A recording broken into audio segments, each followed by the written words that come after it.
and welcome back to my channel, Sir Well AMTV. This morning we're going to discuss or teach you the different types of lamp control. We have here in my hand the 4 types of switches. First, we have the single pole switch, meaning on and off. We have here the marking and the terminal at the back. You can connect here at any of these two. Here is okay, here is okay. It is opposition, and the opposition, you can select the two terminals up and down. And the second one, we have the three-way switch. The three-way switch has 3 terminals.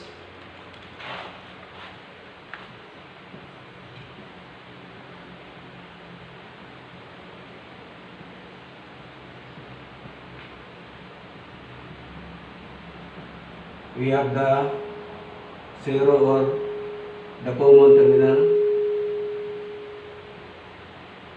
1 and 3 are the travelers.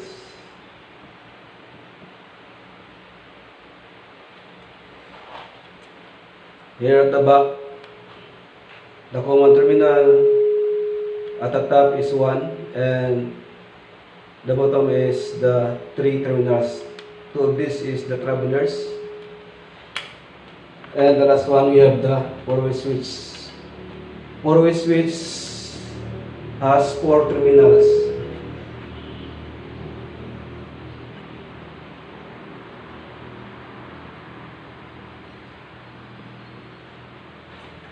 Okay, we have the 1 terminal, 3, 4, and 2. 4-way switch like double through switch. We use this is into different location of control the lamps. First, we are going to teach you how to control the simple single pole switch. This on and off position.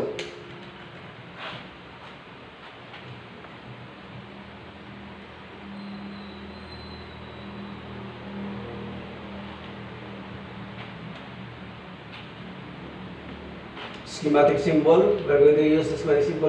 This is the our lamp. No? Lamp 1. This is our box. Square box or junction box. This is our line.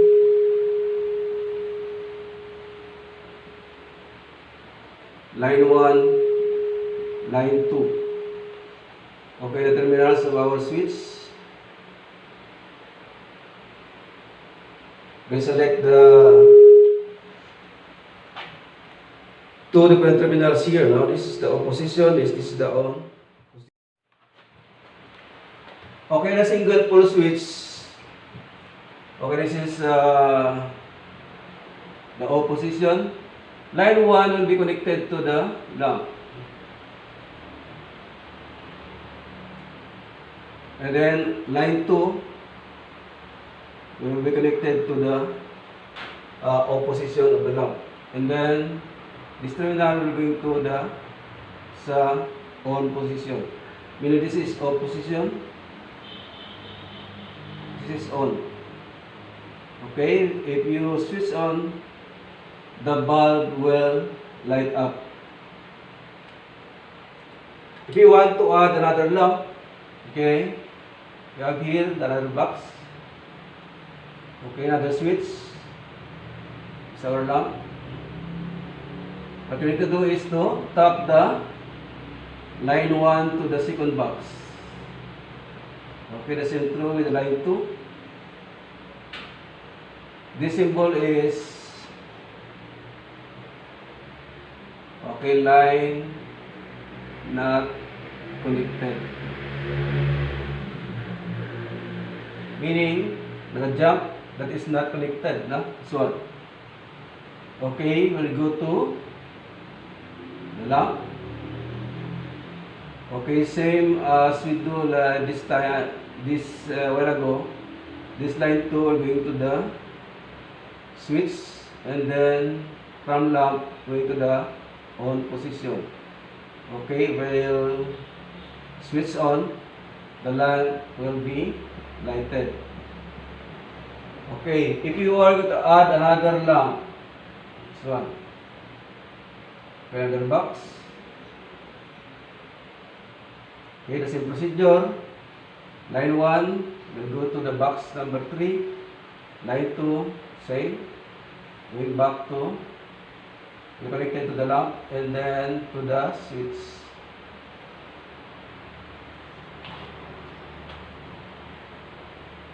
Okay, if you add another one, 4 lamps, the same.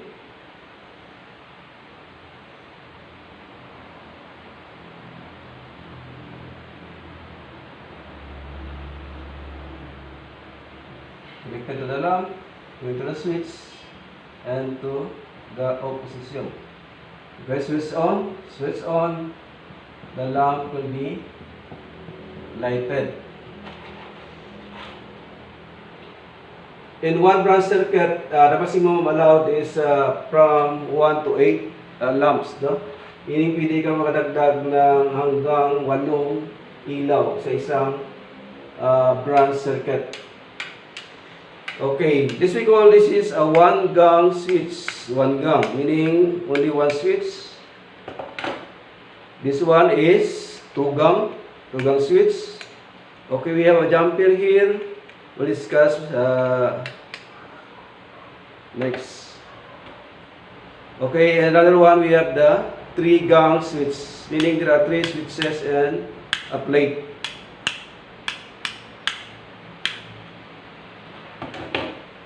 Okay, we discuss about the 2-gang switching. Okay.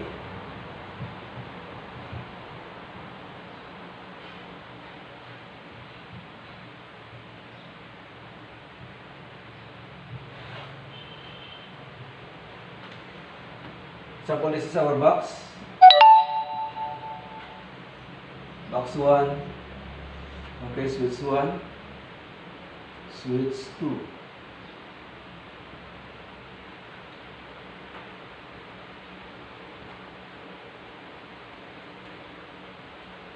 Switch 3. Switch number 4. Here's our lamp.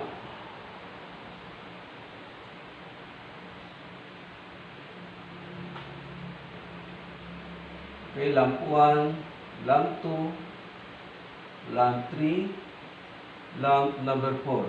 Meaning, switch number 1 will control the lamp number 1. Same true with switch number 2 will control the lamp number 2. And switch number 3 will control the lamp number 3. Same as lamp number 4 and switch number 4. Okay, this is our line. If line to ground, now this is 0, ground. No? This is 220 volts. Okay. To avoid the light up of your lamp during night time, even it is opposition, the 220 volts will be directed to the switch. Okay, this is our common line. Okay, we have here a jumper. In actual, this one. To minimize the number of wires. Instead, we're going to use 4 wires. We're going to use only 3 wires because of the jumper of 2 switches from switch 1 to switch number 2. Okay, this lamp, this line number 1 will be connected to the lamp number 1. Okay, and then to switch number 1. We switch on, the lamp will be lighted. Okay, about lamp number 2, you can connect here to minimize the wires. Going to switch number 2. Switch on, the lamp will be lighted. We go to box number 2, we have lamp number 3 and lamp number 4. Okay, this is our line 1, jump to box number 2. Same through with line number 2. Okay, line number 2, we're going to the common terminal of switch number 3. Okay, jumper, as we did in switch 1 and 2. Okay, this line will go to lamp number 3 and going to switch number 3. Okay, if you switch on, the lamp will be lighted. Okay, connect here again.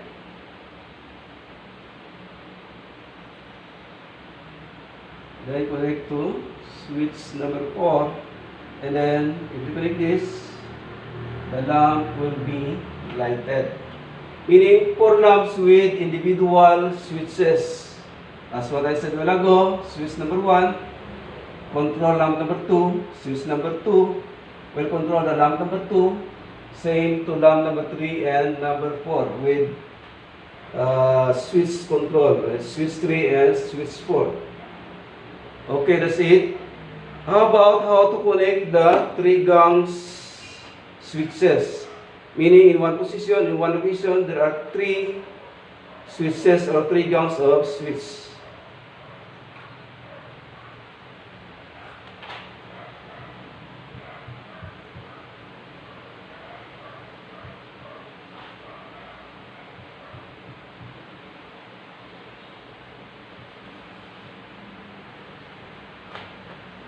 Okay, for example, there are 2 boxes. Square box or junction box, and the 3 lamps. Here, box number 1 is 3 lamps, and box number 2, 3 lamps. No? Okay, lamp 1, lamp 2, lamp 3, lamp number 4, lamp number 5, and lamp number 6. Okay, 3 gang switches.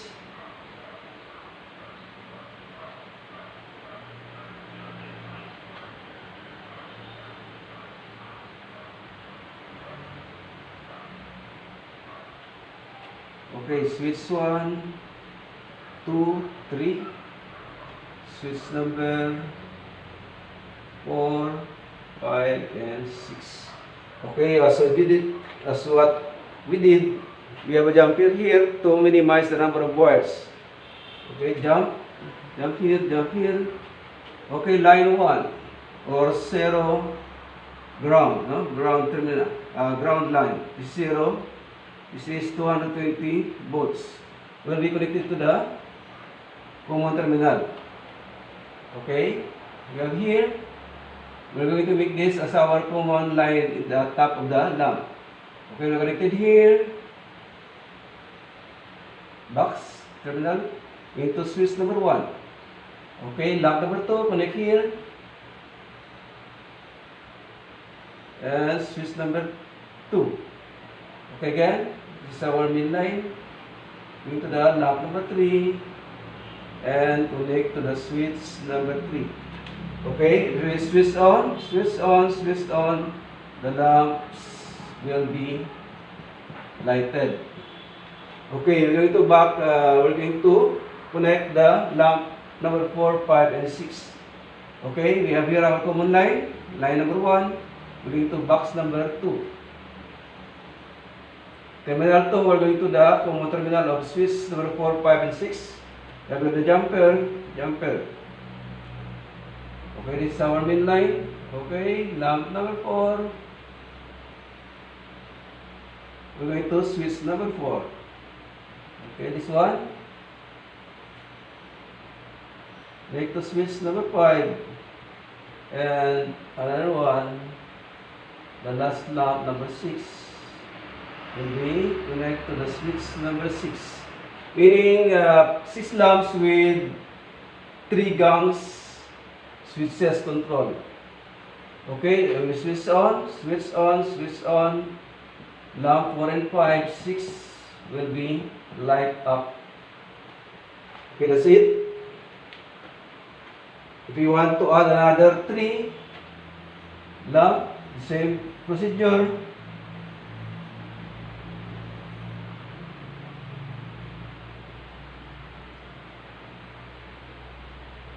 Okay, switch number 7. 8 and 9. This is our common lines. Okay, lamp, 7, 8, and 9. Okay, connect again. Going to the switch number 7. Okay, we have there line 2, jumper. Okay, this one, lamp number 8. Okay, connected to the switch number 8. And common terminal, we go to line lamp number 9. Okay, we switch on. Lamp 7 to 9 will be light up. Okay, we already discussed the single pole switch, 1 gang, 2 gangs, and 3 gangs. We go to 2 location switches using 3-way. No? As you notice, 3-way switch have no marking of on and off. If you want to have a 2 location control,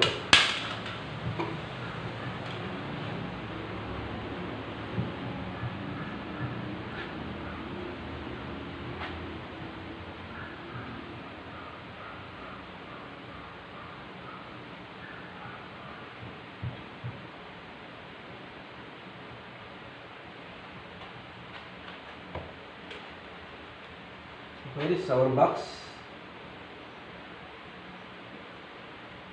Box 1, box 2, only a lamp. Lamp 1. To be controlled into 2 different locations using 2 3-way switches. Okay, 3-way switches have 3 terminals. No?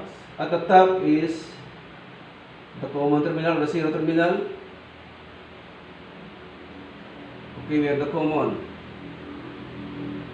terminal or 0. We have the 1 and 3, the travelers, as I said a while ago. We have here the 0 terminal or the common terminal. We have the 3 and 1 terminal. Okay, this is our line 1 and line 2. Okay, line 1, we're going to the lamp, going to the box number 2, and going to the 0 terminal or the common terminal. Okay, line 2, we connected to the 0 or the common terminal. Okay? To make it clear, no, we're not going to connect it to the box. In actual, the wires will be passing to the conduit in the boxes. But this is only diagram. Okay, it's very clear if we connect it directly. No? 1 terminal, the traveler terminal, will be connected to the opposite side of the 3-way switch. 1 terminal. And 3 terminal will be connected to the 3 terminal of the 3-way switch. Okay, this is a 3-way switch. 1. Okay, 3-way switch 2. Okay, meaning this lamp will be controlled into 2 different locations. If you want to switch on, the light will be lighted and then can be switched off here at the another location. Vice versa. Meaning, if you want to go to your garage, usually from your inside your house to the garage, there's no need to going back to shut down this lamp. No? Meaning, if you go out in your garage, switch on here. If you leave your house, you can off in this place, in this location. That is the advantage of using 3-way switches. You can watch this in my video, my previous video, in actual, no? How to connect this in actual into control a lamp into 2 different locations. Okay, and the last one we have the using the 4-way switch. Okay, for we switch, we can control a lamp into 3 different locations.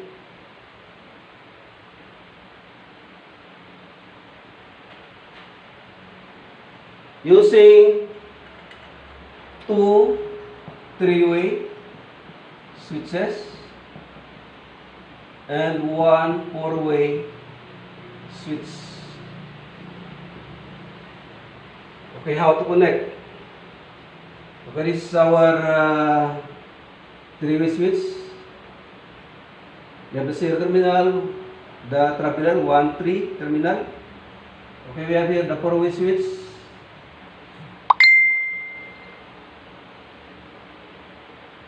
Okay, we have the 1, 3, 4, and 2 terminals.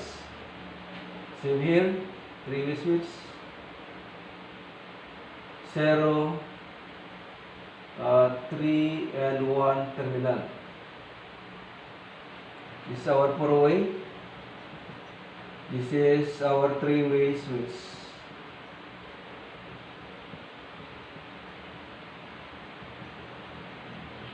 Four-way switch, 3-way switch. This time, you can control a lamp into 3 different locations. You can on here, off, on. Vice versa, on, off, on. On, off. It's up for you. How to control this lamp, no? Meaning, lamp number 1 will be connected to line number 1 and then going back to, will be connected to common terminal. This one, common.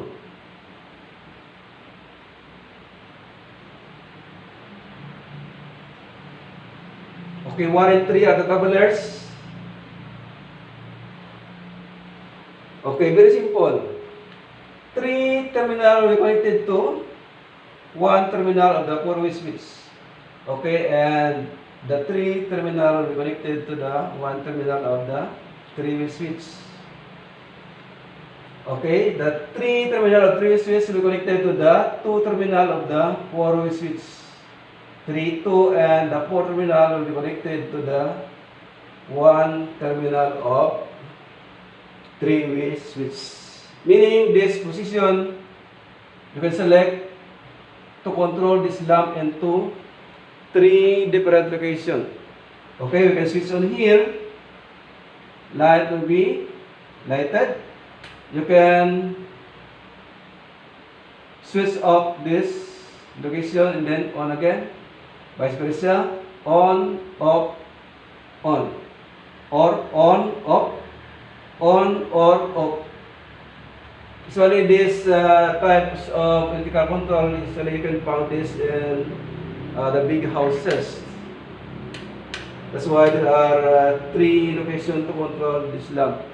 Okay, I have already have a video of this, how to connect this in actual. You can visit my channel, find the 4-way switching control. Okay, that's all for today, and thank you for watching.